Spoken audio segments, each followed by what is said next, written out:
ไว้ลีเสไว้เหตุเขาเห็นไว้ว่านั่นสองผิดอ่ะมันผิดเขาดึกมีขิงมีข้าวมียามเขามาเผือไว้ทาเนี่ยเขาหมอกไว้วางเสริมมาโยกี่เขาตั้งมือไปมาเข้ากันตรายจากไหนเขาเข้าปังตราในมาสิบวันเอาไหนลองไว้วางเจอเขาวันที่หนึ่งตั้งวันที่10มาในไหนลองไว้วางเจอเขาเหมือนกันนังเหมือนอ่ะตื่นตอนมาลองไว้วางเจอเขาหมอไว้มาส่งหมอไว้มาเมื่อตีมาเห็นนั่นแหละเขาตั้งเสือตั้งคอยมาไหนของสุขเขาว่าเขาซ้ำอยู่เอินผ่าเอินมันซ้ำเป็นเงาเฮินหังผ่าหังมันซ้ำมีนำกัดตั้งขันหังผ่าหังมันซ้ำหมอตีนหมอมือหมอหังผ่าหังมันเพียงหนังพอเจ้าเฮินก็หังพอเจ้าเฮินเพียงหนังมีเจ้าเฮินก็หังมีเจ้าเฮินเพียงหนังจันผ่าจันมันอะไรอยู่ในเฮินซ้ำเฮสังหังปองมาหาลิงลูกหลังนางมีเจก็กลุ่มท่วนมาจะเป็นมีลิงเขาเนี่ยก็เหตุการณ์ขึ้นการยีการกะการขายจำเป็นมาอยู่เพียงหนังอันเขายืงอ่านไว้นั่นสองเป็นหนังเป็นอ่ะก็ว่าเห็นจะเป็นมาเนี่ยคนเขาเนี่ยแต่ก็สมาเขาเคยว่ามาบอกเขาเจอเอลูกเอหลานเจอคนเอาเราเหตุเพียงหนังคำแต่เอาว่าไม่เมนเหมือนหนังมือถึงเห็นไหมวะเขาเอาไม่กระจกกระสีเนี่ยเขากระสีหมักมงเขากระจกหมักมงไม่เอากระยืนเมียหนูก็กะมันตันมือถึงอ่ะเอาไม่สีไม่จกเนี่ย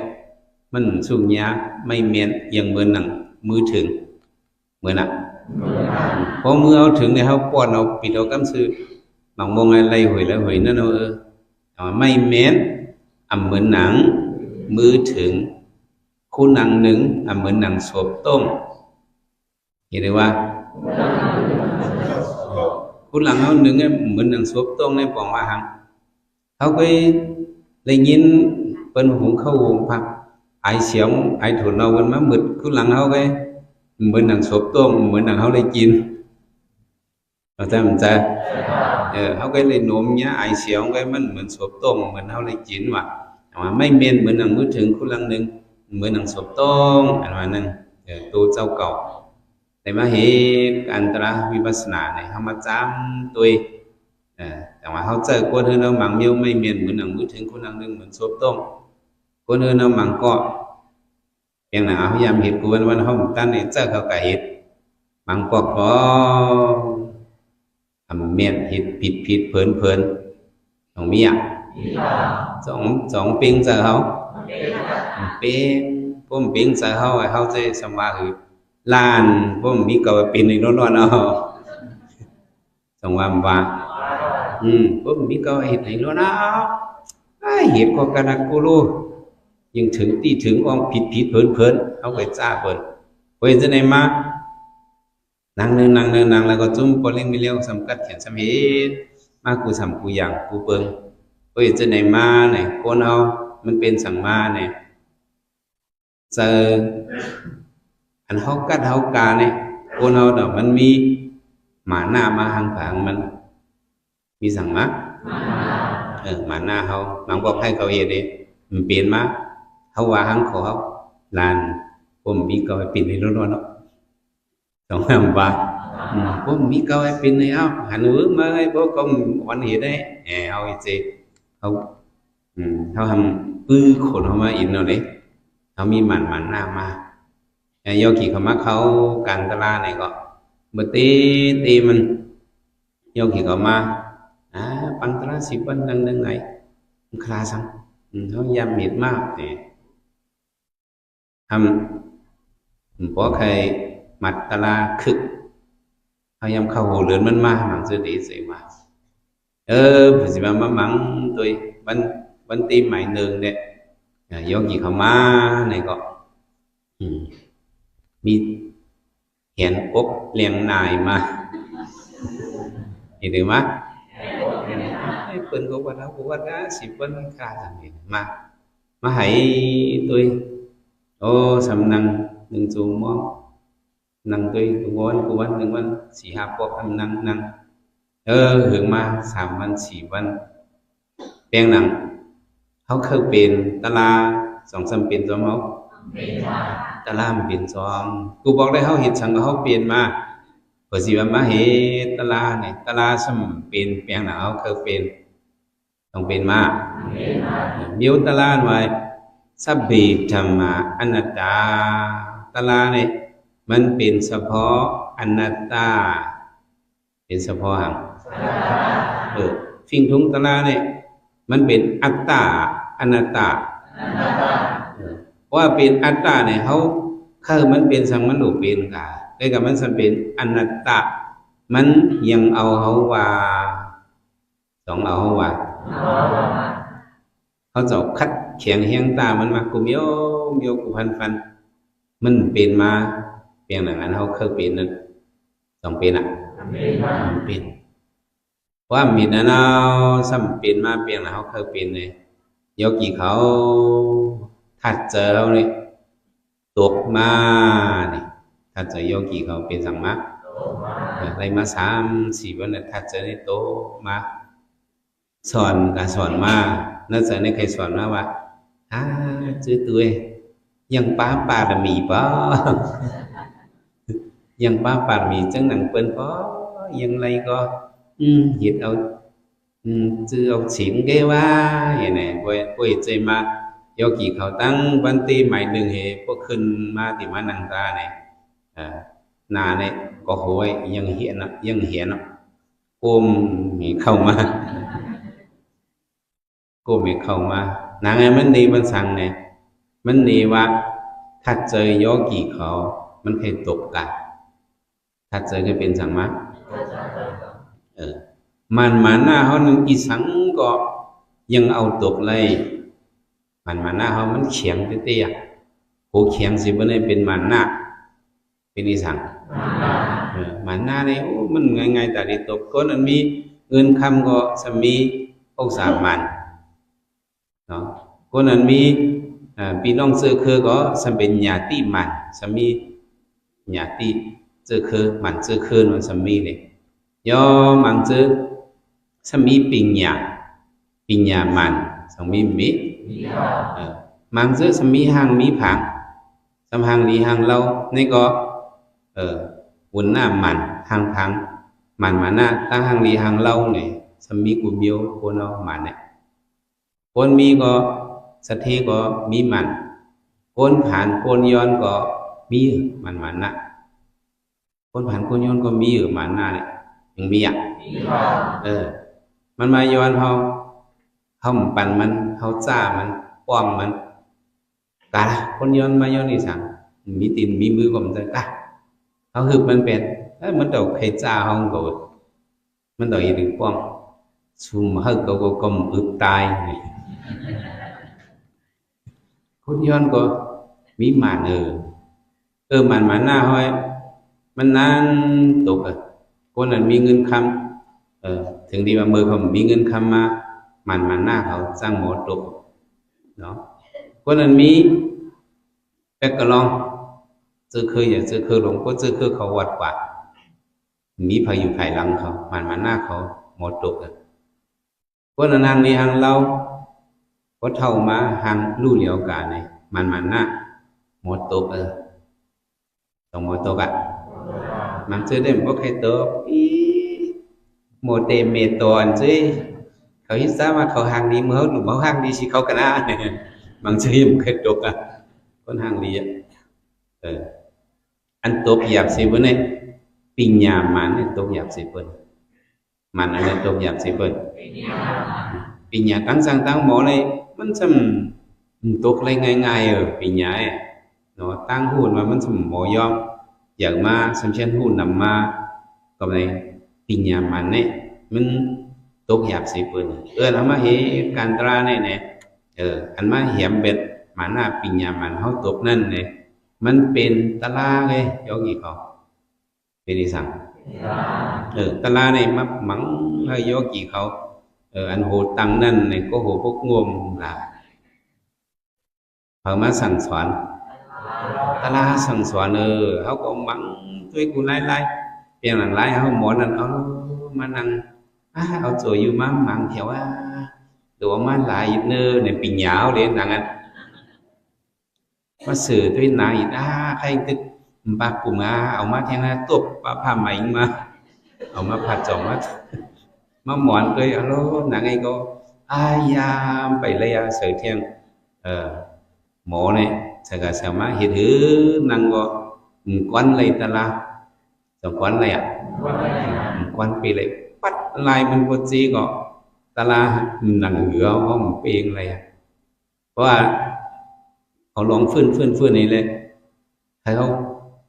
ปีเวทนาขนาดนั้นมันปีเลยยกกี่เขาเห็นหรือฟื้นเห็นหรือฟานก็มันปนเลยเวทนาหรือสีว่าเยื่อนก็ยกกี่เขาคือgìอย่างไล่ฟื้นโยกิเขามีจื่อได้เจ้าเขาก็ตัวเองก็ยังตัวเจ้าปันตลาเจ้าก็หลับตายปันเนี่ยลูกวิทยากระสอนกันเนาะมาเปิดโยกิเขานั่งหนึ่งมองสองมองก็จมตัวโยกิเขาเจ้าก็ตัวหมอกตั้งนานนี่ก็ยังตัวโยกิเขาเห็นฟื้นเจ้าก็ตัวแล้วก็ไล่พื้นตั้งเสียงเจ้าหันโจเจ้ามั่นโหมปลาหนึ่งเจ้ามั่นโหมปลาหนึ่งมันเป็นไตหนึ่งลูกตั้งมั่นโหมมือเผียวกับตั้งยันกะลีใจมันหนึ่งน้องมันหนูมีตั้งยันกะลีเห็นสมาเผียวติจองเรามาหันเป็นนางการตลาดมันก็ป้าเจอมันก็ว่าไหวที่สมบูรณ์มันนี่ที่ว่านี่ไตเหนือเขาจะว่าไหวนี่จ้ะเนาะไหวแล้วไหวที่สมบูรณ์อะไรเป็นว่ามันก็บังสองนาทีกันดิกันเลี้ยงมันก็เอาหมอมันว่าเขาสั่งมันว่าหมอมันเสียงไม่เสียงเป็นว่าจ้ะเนาะเขาเหตุอายุก่อนสั่งเหตุห่างอันนั้นเนี่ยเนาะวิทย์เมียวอันเหตุสั่งเหตุเมียวหมอเดี๋ยวเสียงไม่ได้เสียงไปเป็นห่างสั่งมาเป็นอะไรเจ้าป้ายก็เจ้ามันหมอเสียงไม่เสียงวายตัวอันเป็นนั่งแล้วการที่วิธีตัวเป็นในสำนักนิ่มดีซ้อนมาในกันเวทนาเนี่ยนาบุมีบุมึงเนาะกันมันว่าให้กินเสร็จไปnàyหมักกวกในกินเสร็จไปน่ะมันว่าอีสังกินเสร็จไปโยกิน้ำข้ามน่ะหมักกอกมีวะลายหุยไอ้เจ้ามันมองมันว่าวายหมักกอกสองหุยเนี่ยมีไผ่ไส้หุยไผ่ขาหุยเลยอ่องนั่งเตียงเนี่ยจินติเตียเจ้ามาต่างมาละเจ้าสุขัมเจ้าจะเป็นเหมือนจ้างเอียนไงเหมือนใช่ไหมเจ้าเห็นเววิสาลุ่มละเจ้าเฉียนหน่อยห่างมันจะมานั่งตลาดไปด้วยเอาปีหยามันว่ามันหมอจังคือมันมังด้วยลายมันจดจี้หมดแล้วมันว่าข้าเฮยหมักกอกมันหายเป็ดเธออีสังหายแค่หมักกอกมันหายแบบมันว่าไหวด้วยกูไล่ด้วยมันว่าไล่มันหมายเนื้อยืนก็อยู่ก็ขึ้นมาก็ขึ้นมามันว่าอยู่ลอยอยู่ลอยเมาว่าพอขึ้นตั้มขึ้นxongขึ้นเฮียงเจ็บเฮียงวายยังเจอเนี่ยว่ายุกด้วยไผ่ใส่ยุกด้วยไผ่ขายุกลอยขึ้นตั้มก่อนมันว่าเจ้าสุขัมมากอกหลายข้าพี่ไหวด้วยกูไล่ยังหายเนี่ยวะเจ้าเห็นหรือไหวเจ้าเห็นหรือไหวด้วยไม่เดิมก็มันขึ้นเหี้ยไม่ข้าพี่อยู่มันลอยซานที่ออกกาขึ้นมีตั้มไหวขึ้นจีนเหี้ยเนี่ยวะขึ้นจีนเหี้ยเนี่ยวยังหายจุกลอยยังหายหมายสองมันสมะถ้าขึ้นมีจืดนี่ลังเพราะมันขึ้นเหี้ยไม่เนี่ยเมื่อไงใครจะบีวนว่าโอ้ยกลอยมันหาย มันว่าหยกเพิ่มมันว่ามันอ่านแล้วเจอมันเดิมสองสักในหยกเพิ่มขึ้นไปตำด้วยก็ขึ้นว่าเจ้าหยกเพิ่มก็ยังหายหยกลอยก็ยังหายmặc có cái vai chín tia tham bảy han chơi bảy ta đi chơi nàyมันเนี่ยใจว่าภาษาดีจังใครเงียบด้วยตีหรือโยกมันว่าทำไมโยกหายเนี่ยโพดมิดมันโพดเตียกมันต่อตีนดันออกเพียงหนังมาคือชมดันทอดไม่ซ้ำมันขึ้นมาเกียนมาเจ็บมายังหนึ่งสองสามเนี่ยมันเตียกไปยังทางคือว่าตีนดันทอดเนี่ยซ้ำดันนึกว้ายเฉียนขึ้นมามันว่าหมายหนึ่งยกลอยสองหายหมายสองยกเพ้อสองหายหมายสามเตียบแห้งเงียงสองหายเตียบแห้งเงียงkhôngหายหมายสี่เตียบลอยđã hay có sòng hải sự thầm nghĩ được cuối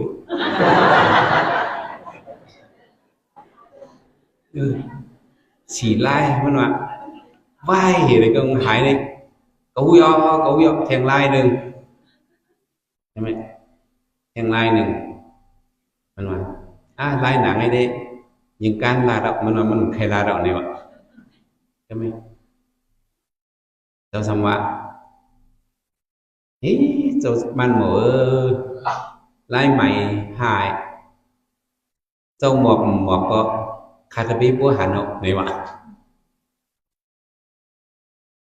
คาตาบีบัวหันออกเจ้าเห็นหรือหันเนี่ยวะจะมาหลอมตัวก็วะเนี่ยยังหลอมตัวนี่เจ้าชาลอยหังว่านำไปนำเจ้านำมาเนี่ยถ้ามีลงกับตั้งหลังนั่นเองถ้ามีกับมีรถนำเองถ้าจะตัวมาเจ้าเห็นไล่ไหมหางนางเป็นไล่จะกี่ชั้นเจอเนี่ย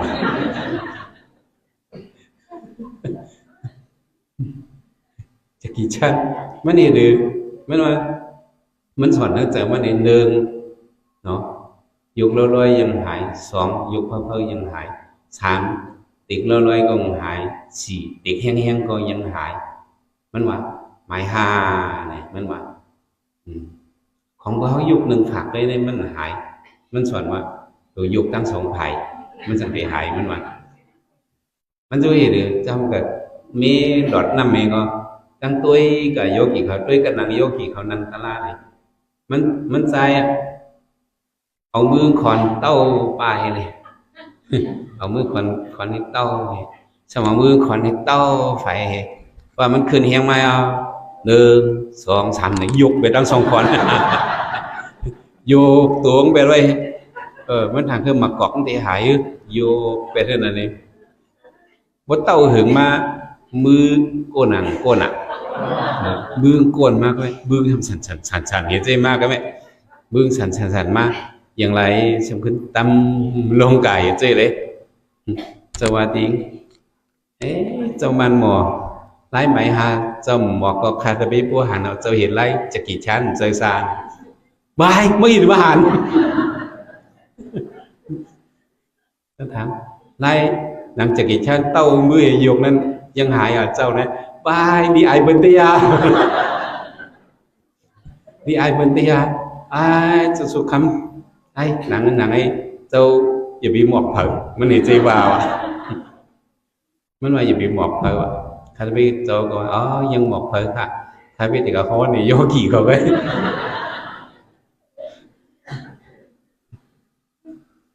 อันเห็นจีเนี่ยเจ้าวนด้วยเลยเจ้ามันหมูเนี่ยเลยว่ามันเห็นจีตามจ้ะเขายังคุกเลยโจซาไลจะกี่ชั้นไอ้โยกีเขาวนจอมันเห็นด้วยกูมิวมันหายสาถางมันเด็ดมันยาวดีเธอยาวดีเขายืนกันยาวดีเขาอีสังเขายืนกันขันติปานมีขึ้นงับ giặcอยู่hướng này sướng biết xâm nơi khơi khật giờ em khơi khật khật nắng khơi nghiêng lục khơi hạ hạ hậu quả cho này này bằng mà hậu phứ vậy hậu hiệt vậy thạ thì vậy thạ bún đà sáng bún đà mưa nà má hậu tỷ lệnh nha phi hà miêu phi sáng phi thầu xong này loạt phi chếp xong này loạt phi tai xong này loạt phi hoạt ta tiếng nhiệtกันxong này loạt phi sang khát tiếng dàiกันxong này loạt mình loạt phi tai rồi mình cấp cải hậu ạ phong người nhá phi tai ma này phớ có chẳng má chịu hậu phớ có chẳng má xoay hậu xong này chẳng ạพระเป็นโซโฮวะนัตถิโกสิปาติโปโกก็ถูกที่ตั้งใจมาเนี่ยนัตถิโกสิปาติโปโกเนี่ยเพิ่กลมจังซอยเพิ่กลมจังผดเพิ่เห็นไหมว่าอุเมยิงจังซอยลูกล้างจังซอยอุเมเสียสมาจังซอยตะเปจังซอยเสียสมาถึงที่กำเอาเจ้าจำที่เจอที่ขาดนั่นเนี่ยตัวเลยมึนตาเพียบตายตุ้ยกันเงี้ยมันจังช่วยกันเมียเขาหักมือเมียติดตายเมียเป็นขึ้นเป็นจิบเมียขึ้นเมียหนังนั้นตุกข้าววินาเมียนั้นปันเขาเจออีลูกอีหลานนี่ก็ครึ่งล่าเนี่ยสองเด็กปันไรอ่ะปันไรตู้เผยตู้มันเลยขาไม่ว่าเขายำพื้นไว้กันตราคิดไว้เห็นดีสิไว้เห็นนั่นนะเขาเห็นไว้ทาเนี่ยเขาหมอhàng hiện tùเขามาหมอไว้วางใจเขามาพอเขาฝึกไว้เอาลีดีงามเนี่ยเหมือนเขากับฝึกลุยนำไปเขากับฝึกร้อยนำเนี่ยพอเขาฝึกร้อยนำเนี่ยเขากับตุกนำไปเลยก็เขาหลุดซึมตายก็ยังเข้าใจพอฝึกเกี่ยขำอยากให้ฝึกไว้ลีดีงามฝึกร้อยนำไปฝึกไว้นำไปลีดีงามbên ở hiện trên phun đồ họ nên làm ăn ở hiện này tin họ mua họ ở hiện này chỉ bán ở hiện này vài này có hiện trên phượt vay không mỏแต่ว่าkhông mỏ nàyเขาcả tốt năm thì thở xìm bạ không mỏ lôi ở hàng khổ không dừng ở tâm sựต้องจำใจแต่เขาฝึกไว้การตระวิปัสสนาในการวิปัสสนาเนี่ยเพิ่นบอกว่ามันเป็นการสั่งเนี่ยมันเป็นการฝึกตายเป็นการสั่งเขาพึ่งตายไปเพื่อนในโยกีเขาเมื่อเขานั่งอยากการตลาดนั่นเนี่ยก้นตายหน่อยนั่น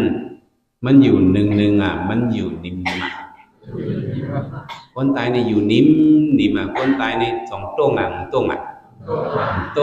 อันนั้นมันนั่งการตลาดก็ห้องต้งห้องหนึ่งเองเขาไว้ตัวนิ่มเจอนิ่มมีแต่เขาฝึกไว้ในของเขาฝึกไว้ทานตั้งฝึกไว้ในยังผิดต้องผิดอ่ะแต่เขานอนเขาหลุดนอนฝึกตะลาไว้นอนฝึกตะลาของห้องรอสีโก้พอติดตายมากำปน้ำเนี่ยหลุดนอนเหตุตายเลยอ่ะกำน้ำดีหรือตายแต่ที่ได้นอนจีบเป็นตายเพราะนอนมากกว่าเอามาหลายเหตุการณ์ตราไปจุกนั่งนอนสติก่อนคุณพรตาอะไรมากเนี่ยไปเอาก่อนเหตุเลยสุขเอาก็เห็นเลยนั่งเอาก็เห็นเลยตาลาเนี่ยนอนเอาก็เห็นเลยมัดเลยเอาบุญยกิเขานอนมือเหี่ยวก็เฮินก็ยิ้มมือนอนก็ไว้ใจว่านอนเหี่ยกันนะฝึกไว้ทาพอฝึกไว้ทาแล้วเขาถกมากก็เขาบอกโกเห็นไว้ลีสีไว้เห็นต่างแต่เขาหลุดฝึกไว้เพราะเขาฝึกไว้เดี๋ยวเขาเดี๋ยวไว้วางใจมาถึงสีย้ำนั้นมากมันจังจอยกันเนาะก็มันจังช่วยไปมีอาปุ่มอันหนึ่งลงเจ้าก้อนหนึ่งเนาะลงเท่ากองลูกชายมันก็กัดแขนลูกสาวลูกยิงมันก็กัดแขนสงกระสอนลิงเห็นดิลูกชายก็ไงเป็นโป่ลงมากเป็นสั่งมากเป็นโป่ลงลูกสาวก็ทำเป็นสเตเป็นนายสเตมีเงินนำลูกสาวแทงก็ทำเป็นหมอยาเป็นสั่งลู ลูกสาวก้องเลยเป็นหมอยากล้องเป็นสเตลูกชายก้องเป็นโหลงโหซึกลงย่อถึงที่ว่าลงเจ้าก้อยอายุอย่างมาquảng khảoถึงลูกชายมันลูกยิงมันมานะกูเขาก็ไม่ได้ใส่ไหนมันบ่เลี้ยวซื้อสุลูกมันกันมาเจอกูเขาอินกูเขาอยู่มั่นเนาะพอพี่ๆน้องๆบอกว้าquảng khảo cái nàyลูกก็มึงก็ตามก็ตามแถวมาลูกสาวอันมีเงินเตียวอยู่ไม่เจออยู่ไม่เจอเตียวมีเงินนำทางใครใส่อย่างเงินใส่อย่างสั่งเอาcả sử dụng ăn cả giờ xinเอาcả rồi ý giá miêu lầnบอกมาถามซื้อสั่งนอกเมืองสั่งให้เงินคำมีนำหนักมีน้ำmà nằm thì chịuได้uอย่าไปให้อุ้งตายrồiสิว่าเห็นอันมากน้องลูกสาวแทงก้องซ้ำเป็นหมอยาซ้ำเป็นมอยาเป็นสั่งเจียลูกยามีไว้อยู่ลูกยามีไว้แล้วก็ฮัลโหลจีเขาพี่สาวเขาสั่งให้ฮัลโหลมาเสิร์ฟบรรลุเขาคุมิวมอยาเขากัดหนักยาเสิร์ฟมาอียาก็ซ้ำก็เข้าคนเราก็จำเป็นตายมาอียาซ้ำเตือนซ้ำเห็นก็มอย้ายความด้วยเสียงถ้วยเจออูเขาความด้วยเตียบด้วยเรือล้มอูเขาlý gì khai ạ lay ạต้องlayใจอย่างมอยาlay ạก็เป็นลูกสาวไงเอาเครื่องมอยามันเข็มมันสั่งมันเนี่ยอีหยามเตาอีหยามเนี่ยชื่นเป็นแม่เนี่ยก็สั่งอีหยามมันเนี่ยปิ่งหยามมันเนี่ยchiều nàyเอาเลยก็เป็นปอมันให้ก็เอาอีหยามชื่นเป็นแม่เนี่ยลูกยิงกันเป็นสัตว์ที่ในก็เงินคำก่อนนำใครก็chiều nàyเอาเลยปอก็ล้อเนี่ยเอาเงินถ่วงเงินก็อึดถึงไปแล้วมันเกิดลูกใจมันสองก็พี่น้องสินะอูยังไรบัดหน้าคนตายthì máเอาอูปันมาก็มีสึกอยู่มีอย่างห้องตะเปียงมาห้องยาผู้ตรวจเมียนยิบกองยิบกลางยิบไปเลยมันต้องเป็นหัวสึกลงมีดังไปมีกองปวดค่ำมีกันไว้มีอย่างนี้หมักว่าเป็นค่ำหมักว่าเป็นค่ำกองว่าเป็นค่ำมันเราเป้าไปยิบอูเขามาด้วยวันหน้าคนตายตีมาเลยเอากองไหวมันนู่นลิวอย่างนี้วะตึกเปิดกันมาอูเขาใส่เจอขาดไปแล้วก็เป็นลูกใจก็ของตั้นหันน้องสาวสองก็ให้เฮียคือให้ทั้งวงเมียวให้มาละไนไปมากองก็กลมเขาดังที่เอากองถึงไปแล้วทำไมมาหน้าคนตายตั้งตายนั่นมันมีเนื้อตัวเขาไงตรงนั้นเถอะมั้ยมีเนื้อตัวเขาไงมันเจอคนตายลูกตั้งออกบ้างเจอมันลูกเนื้อตัวเขาเกิดออกเป็นมาตั้งตายเนี่ยจังหวะคนเราพอมือเขาจำเด็ดตายอันนั้นวิตนาผู้มันเมียวก็เมียวมันต่างđiểm maต่างđiểm loạnมันđiểm maวิตนาเมียวก็เมียวมันđiểm ma cáiพวกมันมาเขาย้ำเหตุการณ์ตราไว้พวกไหนเขาดีหมอไว้วางใส่เขาเพราะเขามีสติดีเลยก็อายุเขาก็มันต่างđiểmมาพวกเราเมื่อพ้องจำได้ตายมังบอกก็อาศินกรรมมาปันมังบอกก็อาสนกรรมก็สร้างเข้ามาอาสนกรรมเป็นเมื่อจำตายเนี่ยคนเราก็จำตายก็หมอไว้วางใจมานั่นพอเมื่อเขาไว้เจอพิษกำนั่นเนี่ยตั้งกว่าเขาหมอเปิงตั้งกว่าเขาหมอเป็นฉันหมอเปิงว่ามีเหมือนเรื่องว่า สถีหลวงพ่อสักกะเนาะเมืองเขาอยู่นั้นมันเป็นการละหาวันแหลงเมืองโยกาหาเนี่ยเป็นมากซ้ำกันตายดีๆก็คนนะแต่ในออกไปในพวกไปไผ่นาเฮิรนออกมาหน้าตูไผ่นาเฮิรนเนี่ยจับโยกายตายดีๆกันสำหรับเหตุหรือไปเนี่ยระยะผาเฮิรนนี่มุ่นออกผาเฮิรนนี่ไปเนี่ยสันติรอนโยกาหนังนั่นวะโยกามือปันพระเป็นวิวันตายตั้งเงินเนอสติโกสกาเขาสามก็มีลูกไปดิไปตายมีคนคำจ้างเอากาสีมิวไปเขาถึงเขาคือกายกับเพียวมันนกที่กองหนึ่งตัวว่ากับเพียวเพิ่นสติมันนกกระย้อนอยู่สตินั่นก็ฮับผมจมตอนนี้ปันกินทั้งเยี่ยมขอสกาสตินึกวิ่งก่อยมันเองกึบตั้งกินมาหึงเอาเนี่ยกึ่งก้างมาจินนำเองซื้อเอาจินป้วนกันเอาจังสัตว์เองซื้อเอาตายไปเลยกึ่งก้างมาจินนำในกินหึงเอาจินเองเมื่อมันจำได้ตายนะมันนอนเห็นมันซ้ำหังสังสถิมันนอนเพื่อนเขาก็อยู่กับลือหนึ่งกำหนึ่งสำเอาเข้าดีผักวานี่มาอ่อยหมามาอ่อยสังอ่อยหมาขึ้นสถินั่นเลยอ่อยหมาขึ้นสถิข้อสการในสมัยหันนี่อ๋อเขาในว่าเป็นสถิเนื้อวิ่งออกทางมาเข้าดัง5-6-7 วันอึบอยากลงมาเลยกินเต้ว่าอ๋อเฮาอาสังเฮาย้ำจังในย่ำขึ้นหมามันนอกเห็นใจว่า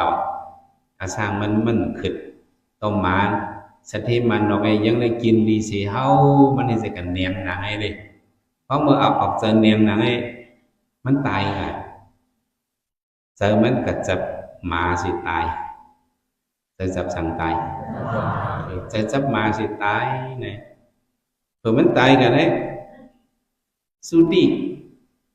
มันตายกันแต่มันคือกระตังแทงอันปริสันเทนี่คือเป็นสัมปริสันเทกระตังเนื้อต้องอิมานั้นกระตังเนื้อต้องหมาเมนั่นเองเกิดมาก็เป็นหมาเอ็นหมาโป้งหมางานหมาต้นเกิดมาตัวเดียวใช่ไหมเฮิร์นหนังนั้นทำนับย้ำจบพิสิกาปกถานับย้ำจบพิสิกาปกถาใน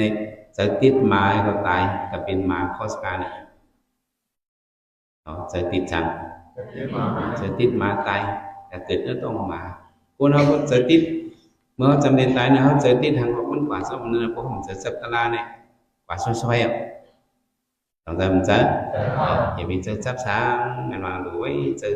หรือตะลาอายุตะลาในมิวหลวงตุ้ยวิทย์นะให้ท่านความเป็นรู้ว่าในอันเดียวเนี่ยจะหมั่นเมียนสิบเปอร์เซ็นต์ข้อสักคำไปยับทีนี้มันเป็นหมาเอ็นมาโอ้อย่างมาต่างหมอมืดเจ้าอย่าหันมาตุ้งซ้อมตีเฮินสมหูขอบวดเจ้ามันวะกับปังเจ้าพิสิกาพงถามมานาในเรียนกับดิจ้องกับเขาเบียกๆไงก็ปังมาก็เฮินเจ้ามาตุ้งซ้อมเนี่ยขึ้นมือส่งขึ้นเห็นสิเนี่ยเพราะมันกับปังก็กระจ้อมส่งเนี่ยก็เฮาเราพวกเรียกตรงตั้งอย่าไปให้มีงูอย่าไปให้มีเพศคือปันโตเถินอย่าไปให้มากเก้าสมพิสิกาพงถามบางพวกเจ้านั้นจ้าเหตุการคนตั้งผิดเนี่ยมาอะไรตัวนี้ขึ้นมาจันสั่งการมันจะมาทางไหนมาทางไหนขึ้นตัวมีทางไหนเนี่ยตุ้มละสมพิสิกาพงถ่ายสิเป็นกุศลเป็นสั่งที่นั่งบอกมาสมพิสิกาพงถ่ายตั้งเจ้าเฮิรนอุบกันสพิสิกาพวกถามว่าเขาจะมาอยู่เมืองก้นก็หึงเขาได้ขึ้นมือก็ดีโดยกันมาตั้งไหนเขาได้มืออยู่ทั้งคนเขาได้ผัดชัวเห็นซึ่งว่ามาในก็ถ่อมมันก็หัว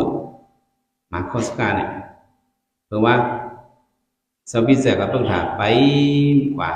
มันก็จ้อมส่งมาตัวนี้จ้อมส่งเงี้ยสพิสิกาพวกถามก็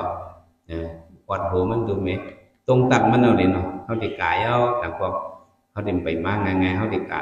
ดีที่สิกาบงถาดังเจ้าลอยกันมาตนะเขาเด็กกะท่านเอาอธิษฐานเขาเตมาเนี่ยเจ้านั้นไปเห็นมันจะมิ้นขึ้นกลางเขาค่ะอีมาตัวนี้ก็จอมเรียนจอมมันขึ้นเลยต้องขึ้นอ่ะขึ้นเอาตัวเจ้าพิเศษของไทยเขาย้อนวันนี้ตัวเหก็หันอายุเจ้าอย่าหันบินกว่าอีมาตัวนี้ไล่อายุเจ้าอย่าหันเหตุตายค่ะโคจังเตียกให้ตายไปเลยมาตัวนี้ก็ตายก็ลูกดินเพราะว่าหมาแต่เพียวเมืองผีก็เป็นคนผีข้อสกัดมานั่นก็บอกมันยามเขาว่าเบียกอีไปให้มีผีแต่สปิสกาพงฐานเนี่ยโอ้มันก็เป็นคนผีในเสียงในหลังว่าหลังเสียงมันในรีบะในจังหวะมือจำตายในจะเขาจับสังก็เป็นนั่นนะต้องจำจ้ะmà cô nàoมื่อเขาจำดีสิ่งcảm xúcมุนันมันมีการกำมันนามิกกระดิ่งนามิกนะมันนั่นเราสั่งลงป้าหนึ่งเมื่อมันเป็นคนเฮินเนี่ยยำล้ำยืดตึงกลางยี่พันมาสิลูกใจเจ้าซ้อนน่ะสมานุยาหันสัมเป็นยาหันตักเป็นสังเป็นยาหันตักลูกใจว่าอ๋อหัวไว้สำเหตุการมือซื้อล้ำยืดตัวถึงตัวคือเพราะมันเห็นใจตายกะมันเป็นการอะไรเขาก็เป็นลูกใจมันเนี่ยสัมเป็นยาหันตักเขาสัมเป็นการอะไรไหนมันจะก็ได้จิ๋วมันนะก็ได้ห้องมันมาแต่ชอเขาไอ้มาอยู่ที่จ้องไงมาเห็นด้วยวิสัยยังก็บอกว่าการเฮือนก็เพราะเราเห็นสังไรเอามีสังไรเตี้ยๆก็ในมานุ่งสั่งลงไงแน่แต่ห้องเขามาเห็นสั่งลงเขาก็พร้อมมีก็ท้าคนเรามานุ่งสั่งกันเห็นสั่งลงเห็นสั่งลงไงเอาเห็นด้วยวิสัยปัดเที่ยวคนเดือดสิมาอยู่ก็เฮิรนจ้างเห็นสังอะไรมาอยู่ที่จ้องไว้พลาเหตังเขาซ้อมพักซ้อมเมลูหมอกน้ำไฟเต้นนี่อ๋อมันเห็นสิกวนอ่ะปัดเพียวจอมกันจอมจ้องเป็นกุศลซะเป็นสังเป็นกุศลถึงหนังว่าเจ้าสั่งลงไปจำเดือดร้อนมาการกำมันนั่นไม่กระดิ่งนั่นไม่กันมาเปลี่ยนมาคนเราพอสำเร็จตายเนี่ยมันได้หันมาอายุเพียงแต่เขานอนผันนั่นน่ะหันกว่าซักหันกว่าเจียงนังบอกโยกีเขานั่งการตลานั่งก็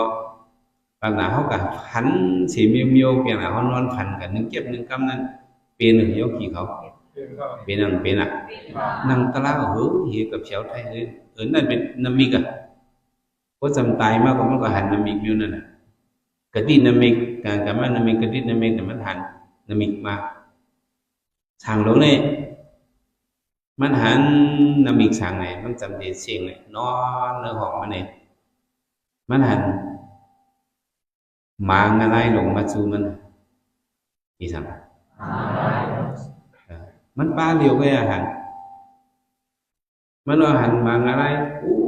ตัวเยอะก็ตันใกล้ลงอ่ะฮัลโหลส้มก็ออกให้ช่องใครมากัดมันหูอ่ะมันจะห้องเปล่าเอ้ยมนจ้างเขาเจ้าสั่งเขาคือเป็นอินล่ามาลุงที่มากัดเขามันอินสิเปล่ากูเฮเปล่าโคตรหนุ่ยจบหูมันนั่นนะมาที่มากัดลูกนั่งงอเมห้องเปล่าจุดๆทั้งของมันจะสั่งจะสร้างเขามาเปิ้นได้ยังหันต้องเปิ้นหันอ่ะยังมีจะสั่งร้องยังมีสังยังมีมามีเบียร์alo giờ đang kan sumhana giờ si cáiกันนะยังมีมันในห้องaloจังใจอย่าไปห้องลูกใจมันเนี่ยโซนามาเอาเกาลามาดิมากับก็ได้เป็นกระตินน้ำมิกอ่ะเป็นอีสัง จ้าว่ามันตายกับมันหันไม้เพราะว่ามันยามเห็ดตำเห็ดหมูเชื่อมายามยืมตึงการมีพานมามันก็สอนโจหนังให้เมืองจำตายเนี่ยมันก็สอนโจอากุศลเจอกับวนอากุศลก็อากุศลนำมิกในเป็นมาเพราะน่ะมาเอาเขาละมาจิ๋วเขาละมาดีมากกับเขาลูกชายเป็นยาหันตาเป็นสั่งเอาที่ว่าสอนได้ยินอ๋อหัวนำมิกมันดีในเสียงมันอะเป็นยินในตัวมาอ๋อนำมิกมันดีก็ลูกกับพ่อในลูกชายเผียวมาที่มันเจ้าเจ้าสั่งเจ้าสั่งการปิดหมอกมาใส่น้ำปั้นน้ำเพลินในลีงามปิดมาเขาดูหมอกน้ำไผ่เต้นใช่ไหมเอาหมอกหางลีหางเฮียนมาให้เจ้าสั่งลงเนี่ยสั่งลงนี่ในเป็นหมอกแต่เจ้าสั่งเขากำลังเพลินหมอกละต่างไว้หนึ่งโอเคกำมาเขายืงจูพลายเขาหลุดหมอกเป็นพระเป็นเจ้าเอาหมอกอยากเข้าแตกที่นี้หลุดพลานะวันละวันคำหลุดพลามะเร็งพระเดชสัมสนาวุฒิตุกะธรรมโมสนาอิมาปุกปันรู้หมอกเนี่ยหลุดพลาหลุดใจเจอหลุดฉันเจอหลุดพลาเนี่ยมันก็หรือในความหลุดใจมันจะจับอายุพระจับหมอกห่างดีอ๋อหมอกหนังให้หลุดพลาก็ไม่เป็นมาเจอห่างเป็นมาเจอกุศลเป็นมาใส่หังว่าที่นั้นดูอายุถึงที่พระเป็นเจ้าเจิงเป็นเจ้ากุศลมาเนี่ยน้ำมีมาลงนั้นหายกว่าน้ำมีสังหายมามันหาตัวใหญ่มาทามาเปิดมาเลยหายกว่าน้ำมีหลีได้ขึ้นเผียวมาหันคนผีนั่งผีเขาเอาลอยยาทามาอย่าทายมาห้ามันมีเป็น6 ลำว่ะมีหลายลำมี6 ลำเนี่ยนั่งผีเขาจะนั้นจุ่มละก็มาคลามาขี่ล้อคารามาขี่ล้อคาราเนี่ยห้องมันเห็นจีบอ่ะห้องมันมาได้มาขี่ล้อแล้วมันหันซักหันแจงเลี้ยงอ่ะพอมันหันเจนแล้วก็มันขึ้นว่าดีลูกใจมันอันเป็นอย่างหันต่างชนาอ๋อว่าสั่งลงโซนามีมือสูมาฮับเก่านำเนี่ยเนาะมันจริงว่านั่งผีมาฮับมันเอามาฮับเจ้าโซนาก็ว่าอ๋อพวกใครเดาน้ำมิกมันเหลียวนี่อีสังมันเหลีน้ำมิกมันเหลียวนี่ก็มันสิ่งนี้แถวกับสุกติเมืองผีอันนั้นเดาเปิ้นมีลูกใจหลีซะเปิ้นมีสั่งโยกีเขาจงมีลูกชายยาหันมีวันผมมีสำใจลูกชายเยอะเผยใจเยอะตัวเจ้าเก่าไงเขาเห็นการตลาดในเฮ็ดไว้ดีสิไว้เฮ็ดนะเขาเห็นไว้เนี่ยตลาดเขาเนี่ยเป็นติดใจเยอะเขาใจเยอะเลยถึงเมื่อเขาจำเด็กควายจำเด็กตายนั่นอันนั้นได้ใจเยอะยิบกับแก่ๆนานๆไหนเป็นตลาดเบี้ยวเหลียวไว้เป็นอีสังพอยามคือยามเห็นตลาดเนี่ยคึกคักเปลี่ยนมาเนี่ยก็เขากับสอนโจตลาดกันซื้อเลยยกกี่เขาสอนโจหังสอนโจตลาดไงเขามีเอาว่าอันบักอันเต้าสั่งก็เขาหลูบักโดดเต้าตลาดเหี้ยหลูบักเต้าสั่งจ้ามาเขาสมเหตุไว้พึกไว้ใน2-3 เดือนเอาตลาดตัวเขามาฝึกตั้งใครเห็นเจอไว้วางเจอละเห็นเจออยากละในโอ้ยังอยากปันตายซะแต่จะปัจจุบันสอนมายืนกันขันทีหมอตัวมาเนี่ยก็หมอไว้วางเจอมาเนี่ยเขาจังพอเขาฝึกไว้เนี่ยก็ถึงกำเดินชาติหางมันมาเขาเต่าเป็นหึงมากกว่าเขาดีจะเขามันติดจับตะลาอยู่เว้ยติดจับสั่งเพราะจะจับตะลาสิ่งกว่านั้นเด็บ่ได้ไม่เจอโยกีเขาเจ้ายาหันปลาหนึ่งนังกันตราสีอาศินกรรมมันอันนั้นที่สีในห้องว่าอาศินกรรมใช่ไหมมันจงบ่อยู่ลีตลาก็ไปเลยตึกเป็นบุรุษินไงตึกเป็นสัง ตึกเป็นพุทธศิลป์เลยมันบ่อยู่ลีมันจังใจอยู่ครับมาอยู่ในศาสนาปีๆน้องๆก็มีเพิ่งมาตัวมันจะอยู่ลีเด็ดๆว่ามันจะจังใจอยู่สังไงมันจะนั่งยักกันตลาเป็ดนั่งเห็นสังเป็ดนั่งยักกันตลาสู้เอามันจะหลอนกว่าเสี่ยงกว่ามือพ้องนั่งยักกันมือพ้องเห็นสังมือพ้องนั่งเห็นยักกันนั้นเอามันหลอนกว่าไปเลยนั่งเห็นหลอนกว่าไปเลยว่ามันหลอนกว่าเอาไหนก็ของอายุมันจะอยู่ซ้อมตลาซะอยู่ซ้อมสั่งเพราะมันหลอนกว่านี่ก็ขึ้นกับชาวเมืองพีดาวดีสาคำเดียวแต่เป็นคนพีก็กันนั่งตลาไว้บ่ปีสังไว้นั่งตลาไว้อายุมันก็รู้ด้วยกับสืบยักตลาว่าโอ้ตลามาเนี่ยมันหลีใจอยู่นั่งใครเงาต้องใจดีใจอย่างสิมันในมิตรลาไงอันนี้ส่งเอาออกมูลปนหลอดในเงินคำโมยากล้องกลางส่งในส่งเอาอะไรมันส่งในมิตรลาไงนี่เอาเขาขึ้นกันนั่งเลยเนี่ยอ๋อมันก็เป็นคนปีกันนั่งตลาไว้กับพุทธโกนนึกหออันนึงนั่งผีในมีเป็นเหงเกาะมีหลายเกาะมาล้อมมันไว้โหเจ้าผัวเถียวมาเพิ่มสมัยนั่งกรรมฐานเป็นไว้เนี่ยนั่งผีซึ่งเป็นเจ้ากรรมฐานบ่เนี่ยว่าที่เจ้าว่าเนี่ยว่านั่งผีเขามาล้อมตัวมัดหม้อจะมีนั่งผีก็มีหยาดเนาะหยาดที่ผายอินเอามันจำลงเยอะมาตั้มถ่องไว้พวกไว้ไผ่นามันเจ้าพวกไว้นั่งผีกันลันๆน้อยๆมันเจ้าก็นั่งตะลายเป็นคนเพียมไปหูตัวมันมือมีนักเรียนเขามาเรียนที่จ้องดำก็มันจะบ่นว่ายินเสียงจี้ๆจ้อๆเลยเนาะเขามาเรียนที่จ้องดำก็แต่มีนั่งผีก็มึนตาตัวเห็นข้าเจ้าเห็นในว่าวะผมมันมึนตาตัวเนี่ยหันห่างมันคือมันจำหันห่างแบบหันห่างมันเนี่ยมันจำอีดิก็สามารถเป็นคนผีมันก็ตายมันปังตัวมันตัวกันบางคนห่างตัวจะตึงนั่งต้องตรวจสอบไว้ตัวเหตุการณ์ตลาดnàyใครเบิ่งผีเลยก็มามันจะใครตลาดใครสั่งผมไปเลยตลาดnàyก็เป็นคนผีก็องค์ปาตั้มใจซะองค์ปาตั้มใจไปเจอพวกไปเลยตลาดก็ขึ้นกับจูพราก่อนไปลงมาจูพรากำสวยมาถ่อมตลาดนั่งผีก็จึงก็จ้อมมาไม่เป็นไรมาถ่อมตลาด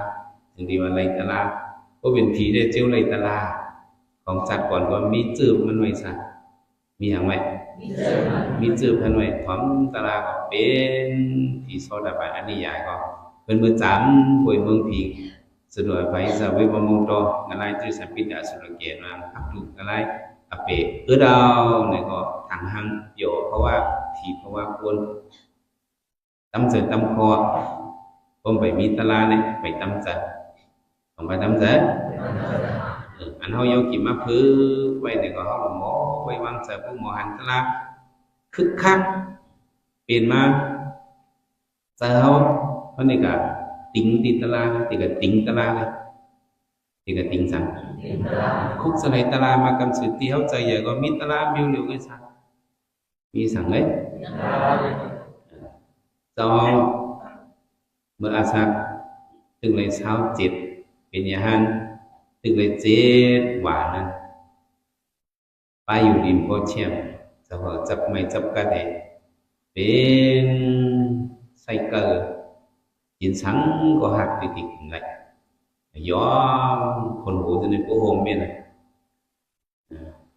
mỹ hen côขึ้นเลยพึกไปนั่นน่ะถึงเลยเจ็ดวันอาสาคือเลยเศร้าเจ็ดสิ่งวันมานั่นคือลมไม่ตียศเนี่ยเขามาอับปันน้ำยา ตั้งใหม่ๆมาอาบกันcóอาบเอาnày có cô nó tầm màu cả máu và hử cho nên có ngọc hay máu lục mà chê tổ chức khi nghe muốn sang bang phá hư cháu ấy bay ma đi củ non bay ma đi thẳngจำได้เพียวกูนอนหลุดแห่งยางสองยางแข่งเจ้าทุกเป็นทางไหนของมีเฮียเนี่ยสมาอับน้ำอุ่นน้ำเดือดเลยเหือได้ออกทำไมจูเมาปั่นตาลำไปนะปั่นตาลำยกกี่เขาบวชเมาวิ่งเลยปั่นตาลำกลับไปเลยเนาะเจ้าจูเมาปั่นตาลำเองจูเอาปล่อยตัวให้ตกไปในกูให้เหมือนจ้างอันจอมเจ้านั้นขึ้นกลุ่มให้ปังไปเจ้าห้องโลกเพราะฉะนั้นก็ลืมชิงกับให้ก็เขาจะนั่นตัวเหมือนจ้างเองจะนั่นตัวก็เจ้าสุขัมเอาเจอมันเนาะงากลางให้ในสองกำให้ก็เจ้าสุขัมหลอนเอาบ่เจ้าสุขัมหลอนเอาในคอนกันเห็นออกย่องค่ะเหมือนจ้าง30 บาทที่เจ้าบ้านกลุ่มเจ้านั้นมันจะกลุ่มไว้พอมาหนึ่งมีเขาก็มามีหิมเจ้ามีเขาประทับใจเจ้าเนี่ยพอมาเมาปั่นตาละเมาเนี่ยเขาอยากเห็นตลามาเนี่ยเขาก็สติเลยตลาคำสื่อสติเลยสั่งของเฮ็ดไว้เนี่ยแค่ไหนไว้เฮ็ดดูแต่ยามเห็นตลาดไปเนี่ยโอ้สติเมาปั่นกันละมาตัวเวทนาเมาปั่นกันละวิ่งเนี่ยตัวฉุกไปเลยโอ้ฉุกว่าเนี่ยแต่ว่าโอ้น้องโอ้จำเด็ดตายมากมาการกรรมนั้นมีกระดิ่งนั้นมีโป่งมากเนี่ยใจเตี้ยเนื้อลิงเนื้อทำเขาในสวรรค์เนื้อสร้างโจทย์น้ำพิจมาในสวรรค์โอ้น้องโอ้จำเด็ดตายมาการกรรมนั้นมีกระดิ่งนั้นมีในมันโป่งมาเขาตายเขาเด็กกับเชียวกันเลยเขาต่อหันมาเจียงเลี้ยงหันมาสักอ่ะเนื้ออายุเขาเนี่ยน้ำบิ๊กเจ้าจะเป็นอะไรเพราะว่าวิ่งในกว่าเจ้าสติเมาปั่นกันแล้วมาสติตัวเวทนาขึ้นมาออกมาดังก็โหเลยวิ่งในกว่าปัญหาสร้างตัวเจ้าเนี่ยบ้องขึ้นกับดังเดือดสูงเนี่ยเหมือนหนังเปิดจุดนุ่มให้ตุ้งเนี่ยขึ้นกับเหมือนจึงอยู่ตัวอเมริกันเขาต้องเปลี่ยนเขาไหวขึ้นในกลางเท้านั่นตัวเจ้าเนี่ยก็ตั้งขึ้นเมาตัวเมาจะตั้งขึ้นก้อยขึ้นกว่าก้อยเมาก้อยขึ้นกับก้อยเลี้ยงลงขึ้นอะไรทีนี้ก็ขึ้นอะไรทีนี้ไงเพราะมันตึกขึ้นหนูนั่นที่เมืองโคนเนี่ยที่เจ้าที่ในกูเจ้าเนี่ยมีเขาก็สมาจูเหสมาหันเองมันหันลูกใจมันเอาใจลืมชิงกว่าตายลืมกว่าเนี่ยก็เป็นเมย์แล้วเนี่ยไม่เจอต้องใส่มันซะเขามีตัวถกมาดิมันมีตัวถกมามันก็มายิบโหมาเจ้าเขาเองมันมาเข่าตัวเจ้าเขามันมาอย่างมาเข่าค้อนเองมันห้องจือเจ้าเขา4 กำห้องไหนกำมันห้องว่ามุนจ้างมันเข่าแห้งนี่ห้องมุนจ้างมันเข่าแห้งห้องขึ้นเข่าแรงมุนจ้างขึ้นเข่าแรง2 ก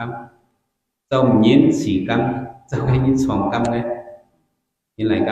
ำเมื่อกำเข่าอันตั้งมุนจ้างเข่าอันตั้งนั่นเนี่ยเจ้าอันยินเนาะอันนั้นเนี่ยมันมาเข่าเห็นเถอะโมโหเจ้าขึ้นต้นมาก็ไล่หมอยาเขาว่าบางชื่อเป็นมาติดอกชื่ออะไรจ้ะคนคือการตายมาติดอกมันมาเข่าให้ไหนก็โมโหเจ้าเนี่ยขึ้นต้นมาเมื่อตึกเข่าห้องมุนจ้าง2 กำเจ้ายินอันห้อง2 กำนึงเนี่ยมันตื้อห้องแห้งเองเนี่ยไม่เจอทางลูกมันโกรธมันหลอนมุนจ้างเข่าแห้ง2 กำไม่ได้เนื้อหูได้ยินลอยอับหนาวเขามีสูงเงินตัวตียินไงอ่ะตัวตียินเนี่ยน่าเจอว่าอ๋อมีเก่าห้องเก่าในก็ขึ้นหูตัวมาให้น้ำตายก็ ขึ้นหูตัวมาให้เอาเจ้าก็วนว่าสั่งมาพ่อเมื่อนั้นตายกว่านี้เด็ดlấy máu hốt ra do kỳ văn cầu muốn này ạ đúng không thế cả buôn đôi thêm phải nữa có tay cả khi thao năn này có hàng hai có dấu kỳ khẩu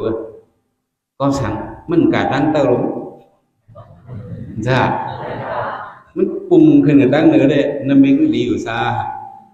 đúng không ăn áo chơi không nó mình không cả mà nó mình không còn khi là tăng đường này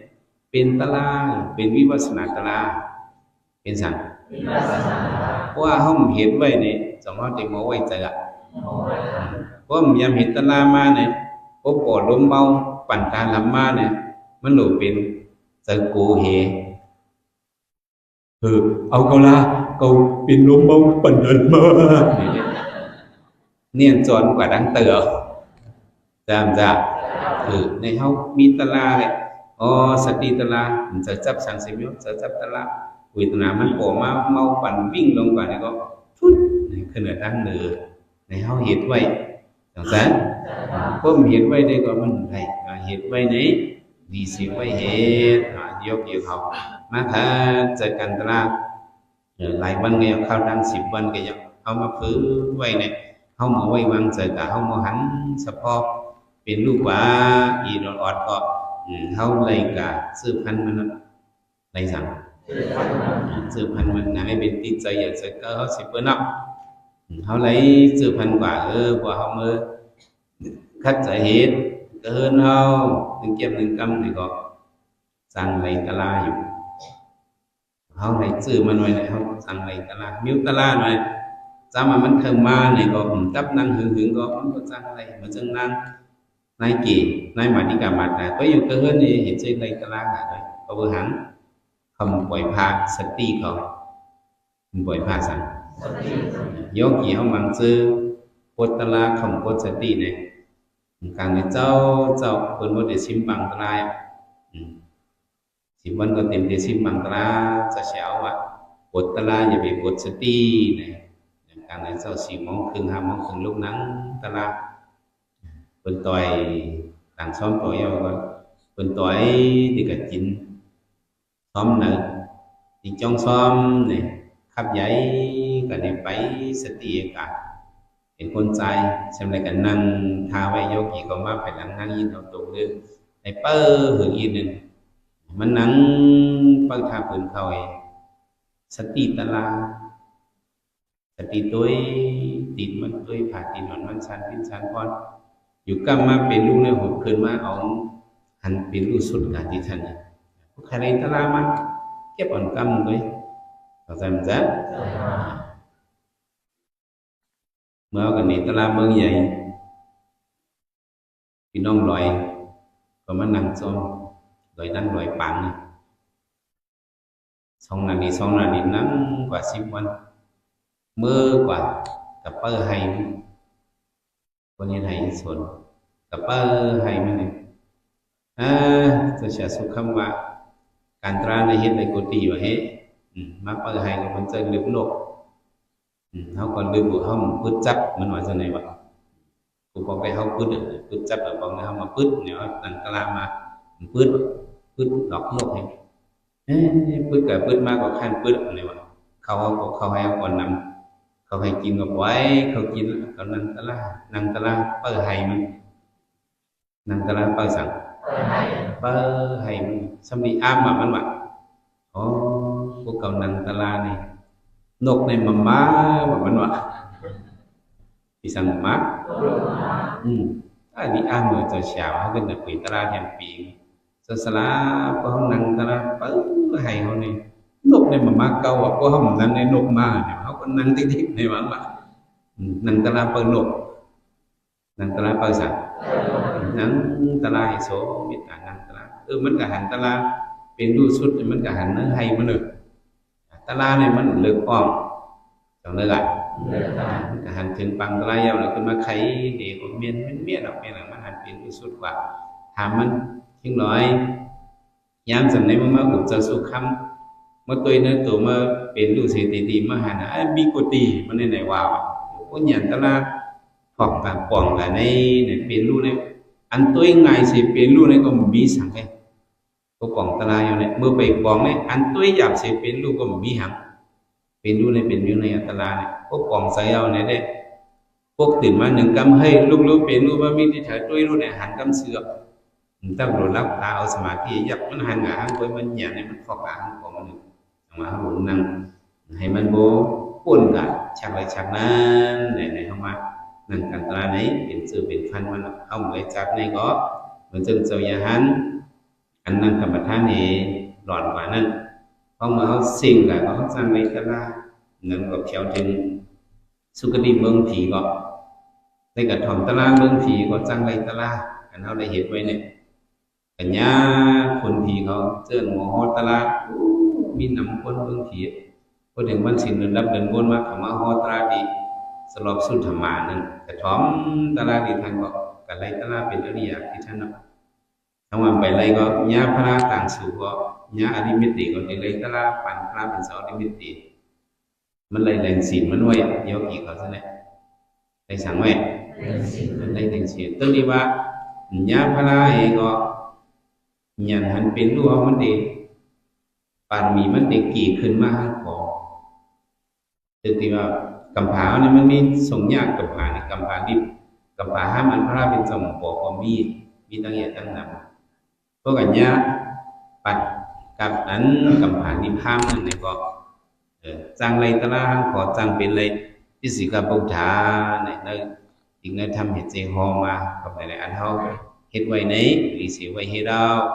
เขามาค้าใจกันตลาดเขาตั้ง10 วันในก็โยกีเขาไรจื้อไรฟันมันกะเขาจื้อฟันเอาไหนเขาหลงมือความก็ให้เขาหลงมือยักเพเดิน1 วันอย่างนี้1 อีกวันไหนเนี่ยก็เขาเกิดเป็นคนมาก็ห้องซุมต้องจำใจเขาหันเป็นดูเขาจะมาเป็นยุคหนักเขาบอกสังขารตลาดมันติงกว่าแห่แล้วเสียงเนี่ยก็คนเอาผู้ไข่หันเฉพาะเป็นรัวหมดเจ็บเพยุกหนาเมาเนี่ยก็มันเข้าบ้านเนอกัลยาณพุทธศิลป์เข้าบ้านนักกัลยาณพุทธศิลป์ก็ว่าห้องว่าสุราโสดาบันเนี่ยก็ห้องเธอก็ความถังมันหันเป็นรูเนี่ยก็ตายก็เป็นสุราโสดาบันเนี่ยตายกับจัดนาทุติยภาวะจัดนาเนี่ยก็เงยตรีสัมพิษอสุรเกณฑ์เนี่ยตัดจัดหนึ่งเนี่ยมันไรกว่าที่ก็วัดถึงตีลีกุ้ยเนี่ยต้องเอามาเฮ็ดไว้ไหนหรือเสียไว้เฮ็ดยกขี้เขากูจะปูปลาบอกใส่ไว้มือตั้งเงินตั้งยีมือเจียงกำตนาสูเก็บสูกำก็อะไรมีอย่างเล็กๆเจียวๆสูหันถึงตรามาผูนิพพานที่การเรียนเสียกำเลยตาเนาะ